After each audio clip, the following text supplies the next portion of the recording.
Саламатсыздар ма 6 сынып оқушылары? 125 есеп, есепті пропорция құрып шығарыңдар. Тік төртбұрышының ұзындығы 8 см, ені 6 см.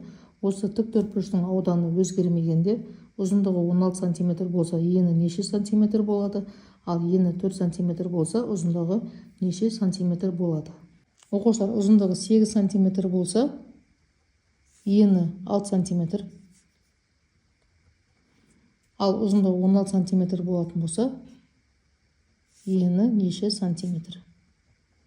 Енді кері пропорционал шамалар бойынша пропорция құрамыз. Яғни 8-дің 16-ға қатынасы тең болады x-тің 6-ға қатынасына. Енді осы жерден x-ті табу үшін 8-ге 6-ны көбейтеміз, бөлеміз 16-ға. Сонда тең болады деген 3-ке. Сонда егер ұзындығы 16 болатын болса, ені 3 см болады екен. Егер ұзындығы 8 см болса, ені 6 см болады екенді. Ал егерде ені 4 см болса, ұзындығы неше сантиметр болады? Мұнда да дәл сондай кері пропорционал шамалар бойынша пропорция құрамыз. 8-дің x-ге қатынасы тең болады 4-дің 6-ға қатынасына. X-ті табу үшін 8-ге 6-ны көбейтеміз, бөлеміз 4-ке.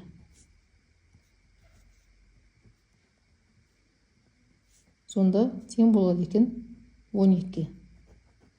Сонда егерде ені 4 болатын болса, ұзындығы 12 сантиметр болады екен.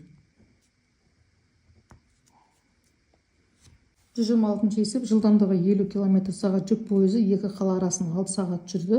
Осы аралықта жолаушылар пойызы 75 км/сағ жылдамдықпен неше сағат жүреді? Оқушылар, 50 км/сағатты 6 сағат жүреді.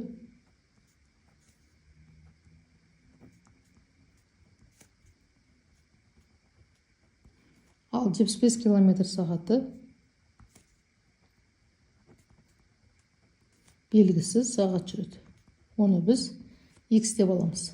Енді есептің шарты бойынша кері пропорционал шамаларды пайдаланып пропорция құрамыз. 50-дің 75-ке қатынасы тең болады x-тің 6-ға қатынасына. Енді осы жерден x-ті табу үшін 50-ді 6-ға көбейтіп 75-ке бөлеміз.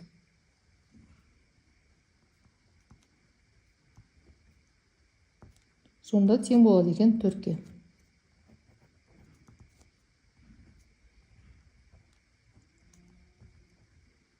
Жауабы 4 сағат. 127 есеп, станокта сағатына 108 бөлшек даярланса, тапсырма 5 сағатта орындалады. Осы станокта сағатына 60 бөлшек даярланса, тапсырма неше сағатта орындалады?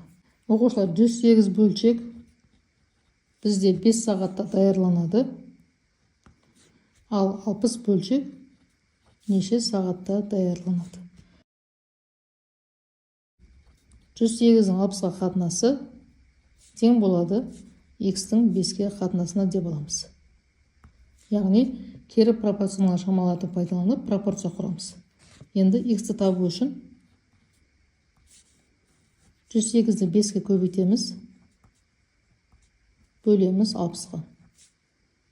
108-ді 5-ке көбейтіп 60-ға бөлетін болса 9 болады.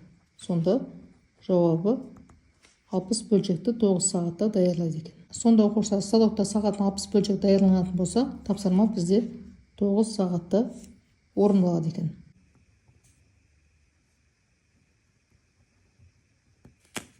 Келесіде 128 есептен бастап жалғастырып түсіндіретін боламын. Каналға жазылып, лайк басып, өздерінің пікірлеріңді қалдыруды ұмытпаңдар. Сау болыңдар.